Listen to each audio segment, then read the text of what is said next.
안녕하십니까 믿음의 형제자매 여러분. 제 이름은 김운혁이라고 합니다. 저는 오늘 이 시간 여러분이 단 한 번도 들어보지 못한 충격적인 예언적인 사건에 대해서 여러분께 말씀을 드리고자 합니다. 제가 이 예수님의 재림 사건 전 7년 예언 도표를 영어로 만들어서 오늘 제가 교회에 가서 백인들에게 또 흑인들에게 이 내용을 제가 나누어 주었는데요. 제가 그분들께 말씀드린 내용은 이것이었습니다. 이 예언의 도표를 제가 설명을 드리면서 이 예언 도표를 2023년도 4월 1일까지 여기 보이시죠? 요 4월 1일까지 버리지 말고 간직하고 있으라고 제가 당부를 했습니다. 이 4월 1일부터 비가 오지 않게 될 것인데 만약에 4월 1일이 지나도 계속 때에 따라 하나님께서 비를 내려주시면 이 종이를 쓰레기통에 버려도 좋은데 이 4월 1일 날 만약에 비가 오지 않는다면 4월 1일이 지나서 열흘이 돼도 한 달이 지나도 두 달이 지나도 비가 오지 않는다면 그때는 이 예언 도표를 면밀히 연구해 보시라고 제가 당부를 드렸습니다. 예레미야 28장 9절에 보시면은요, 어떤 선지자가 나타나서 예언을 하게 될 경우에는 그 예언이 실제로 이루어지는지 기다렸다가 그 사람이 참된 선지자인지 아니면 거짓된 선지자인지 분간하라고 말하였습니다. 저는 제가 선지자라고 말하는 것이 아니고요. 제가 믿는 바가 이런데 이 예언은 선지자 다니엘과 또 선지자였던 요한 계시록에 기록되어 있는 내용을 제가 이해하고 깨달은 내용이기 때문에 제가 이 기별을 전하고 있는 것입니다. 여러분께서 오늘 저의 설명을 들으시면은요, 여러분이 기독교인으로서 얼마나 무시무시한 예언적 사건 앞에 와 있는지 깨닫게 될 것입니다.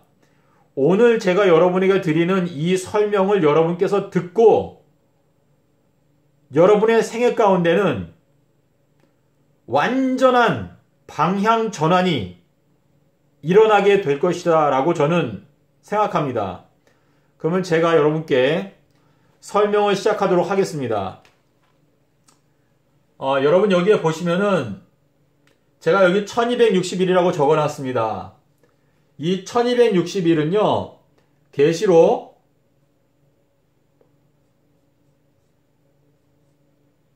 11장에 나옵니다. 여러분께서 3절을 보십시오.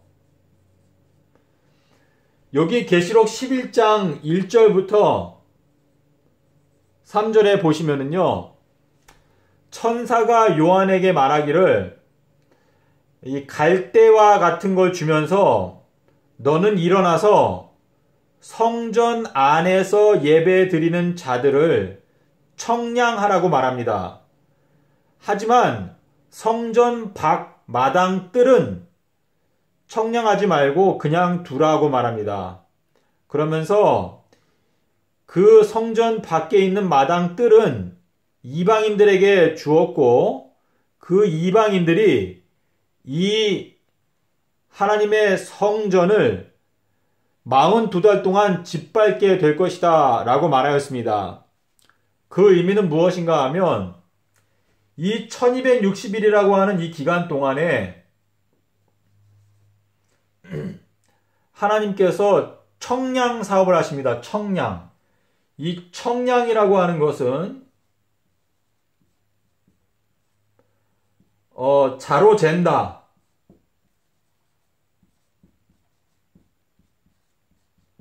신학적인 용어로는 이 조사 심판이라고 합니다. 어떤 한 영혼에 대해서 하나님께서 그 영혼을 살피시고 그 사람의 운명을 결정하는 것을 의미합니다. 여러분께서 계시록 7장에 보시면은요, 14만 4천 명의 이마에 인치는 일이 있습니다. 그래서 이 계시록 7장에서는 인을 친다고 말합니다.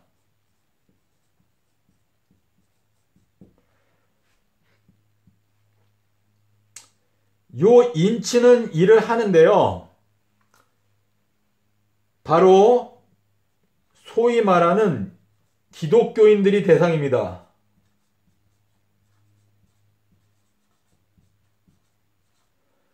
요때 인을 받지 못하는 사람들은 어떻게 될까요? 다시 말해서 하나님께서 청량을 하셨는데 그 청량한 결과 다라보니 부족하다. 메네메네 데겔 우바르신 부족하다라는 결정이 내려지게 되면 그 영혼은 멸망을 받게 되겠죠.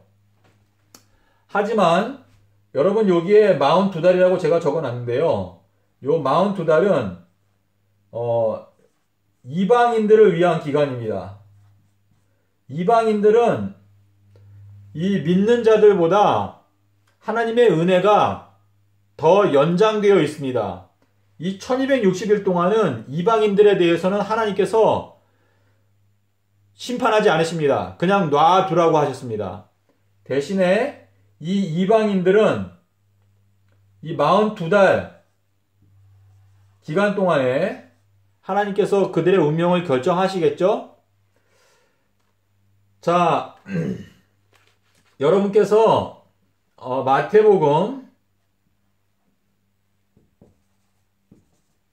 마태복음 13장 30절에 보시면은요, 이렇게 말합니다. 가라지는 먼저 불로 태우기 위해서 단으로 묶고라고 말하는데요. 여기 마태복음 13장에 나오는 가라지와 알곡, 이거는 하나님을 믿는 자와 불신자를 이야기하는 것이 아닙니다. 이 가라지나 알곡이나 다 교회 안에서 하나님을 믿는다고 입으로 공언하는 그리스도인들을 말합니다. 기독교인들을 말합니다. 그런데 하나님께서 말씀하시기를 이 가라지는 먼저 불로 태우기 위해서 단으로 묶으라라고 말씀을 하셨습니다. 그런데 여러분께서 계시록의 말씀을 연구해 보시면은요, 이 1260일이 끝날 때 맞춰지고 그 다음 날이 나팔절입니다. 나팔절. 이 나팔절 때 이 1260일 14만 4천 명이 결정되었다. 다시 말해서 하나님을 믿는 자들에 대한 청량하시는 사업이 맞춰졌다 라는 의미에서 나팔이 불리옵니다. 근데 이 나팔은 6번째 나팔입니다. 6번째 나팔. 그리고 여러분께서 계시록 11장 14절에 보시면은요, 요 6번째 나팔은 둘째 화에 속합니다. 둘째 화.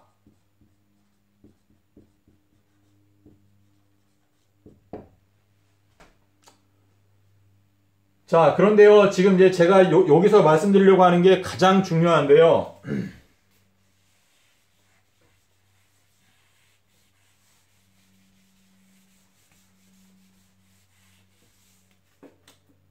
여기 나팔이 불리고 나서 9일 있다가 요 대속죄일 날이 있는데요. 요 날 지구 인구의 3분의 1에 해당되는 사람들이 이날 죽임을 당합니다.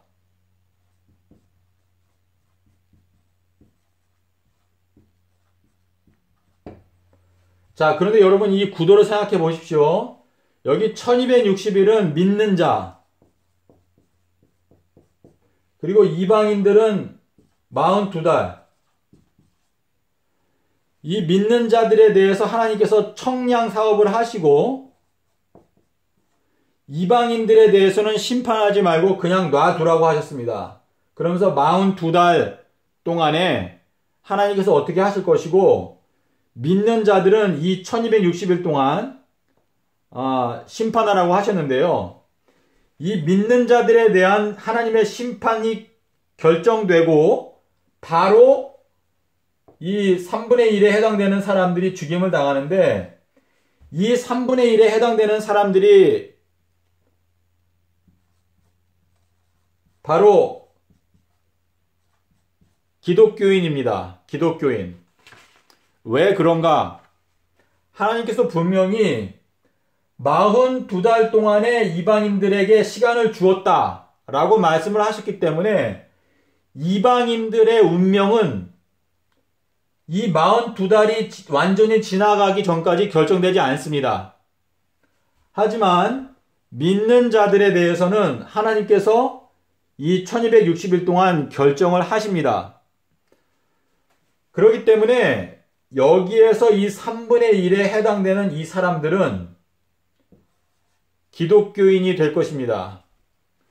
이 기독교인들이 저희가 대략적으로 3분의 1, 전 세계 인구의 3분의 1이라고 하면 24억 명이 되는데요. 이 24억 명에 해당되는 사람들이 하루에 모두 죽임을 당한다라고 성경이 말하고 있습니다. 그런데 이 예언의 구도를 봤을 때 여기에서 죽임을 당하는 사람들은 바로 믿는 자들에 대한 하나님의 조사 심판의 그 결과로 이 3분의 1이 죽임을 당하기 때문에, 그리고 이방인들은 심판하지 말고 그냥 둬라, 42달을 더 줄 것이다 라고 말씀을 하셨기 때문에 이 42달이 시작되기 이전에 지구 인구의 3분의 1이 죽는데, 이 죽는 사람들은 바로 기독교인이라고 하는 사실을 여러분께서 생각해 보시기를 바랍니다. 제가 지금 여러분께 드린 이 영상, 이 설명은 전 세계에 있는 모든 기독교인들의 귀에 다 들어가야 합니다.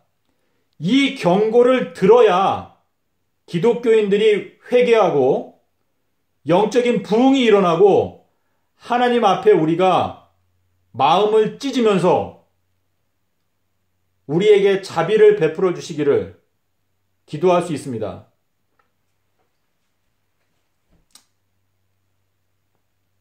믿음의 형제자매 여러분, 제가 여기 뒤에 이 42달 동안 일어난 사건과 또 예수님께서 2030년도 4월 18일에 재림하신다는 이 내용은 제가 다른 영상에서 설명을 드렸습니다. 그리고 이 문제에 대해서 제가 더 자세하게 설명을 드릴 수 있습니다. 하지만 여러분께서 기독교인이시고 예수님을 평생 믿어 오셨다면 여러분의 심판의 날은 2030년 4월 18일이 아닙니다. 이날입니다.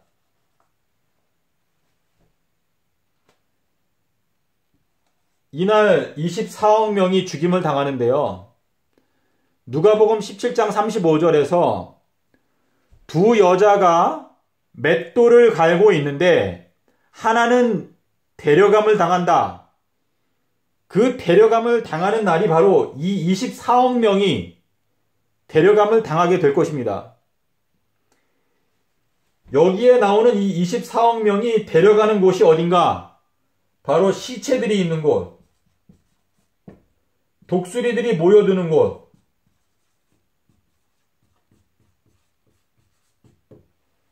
데려갑니다. 믿음의 형제자매 여러분, 저는 여기에서 영상을 마치겠습니다. 제가 마지막으로 여러분께 드릴 수 있는 말은, 여러분이 이 하나님의 무시무시한 심판, 기독교인들에 대해서 하나님께서 노하시사 14만 4천 명 인침을 받은 자들, 그 인침을 받은 자들 외에 3분의 1에 해당되는 기독교인 전체 다 해봤자 지금 현재 21억 명 정도 됩니다. 근데 2026년도가 되면 좀 늘어나겠죠? 약 24억 명에 해당되는 기독교인들이 죽임을 당할 것이다 라고 말씀을 하셨습니다. 여러분께서 하나님 앞에 참된 그리스도인의 삶을 살아가기로 결심하지 않으신다면 여러분의 운명의 날은 이미 결정되었다는 것을 저는 여러분에게 감히 말씀을 드립니다. 저는 이 기별이 전 세계에 있는 기독교인들의 귀에 들어가서 기독교회 안에 진정한 영적인 부흥이 일어나기를 기원합니다. 감사합니다.